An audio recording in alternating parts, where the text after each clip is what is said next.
14ই ফেব্রুয়ারি Valentine's day বা প্রেম দিবস। পাশ্চাত্য রীতিনীতি মেনে এই দেশেও রীতিমতো জনপ্রিয় এই ভ্যালেন্টাইন্স ডে। আর এই বিশ্ব প্রেম দিবসে প্রেমিক প্রেমীদের মধ্যে গোলাপ ফুল আদান প্রদান রীতি প্রচলিত রয়েছে। ভারতে বিশেষ করে পূর্ব মেদিনীপুরে গোলাপ ফুল চাষি এবং ব্যবসায়ীদের কাছে ভালোবাসা দিবস একটি জমজমাট ব্যবসা।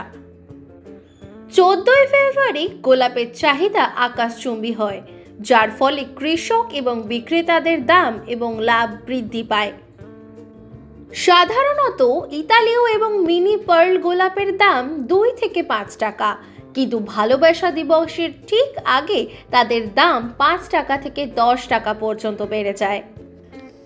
তবে আসল শো স্টপার হলো ডাচ গোলাপ, যা এর সৌন্দর্য এবং লম্বা কাণ্ডের জন্য মূল্যবান।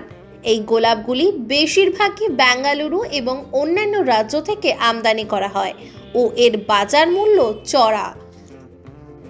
ভালোবাসা দিবসের 1 বা 2 দিন আগে 50 থেকে 60 টাকায় এটি বিক্রি হয়। পূর্ব মেদিনীপুরের কোলাঘাট এবং দেউলিয়া বাজার এলাকার গোলাপ বিক্রেতারা চাহিদার উপর নির্ভর করে প্রচুর পরিমাণে ডাচ গোলাপ বিক্রি করছেন। পরীক্ষার কারণে এবছর বিক্রি কম হতে পারে বলে তারা উদ্বিগ্ন হলেও তারা এখনও ভালোবাসা দিবসে হাসি মুখে আছেন, কারণ তারা জানেন যে স্বাভাবিকের চেয়ে বেশি বাজার মূল্য পাবেন।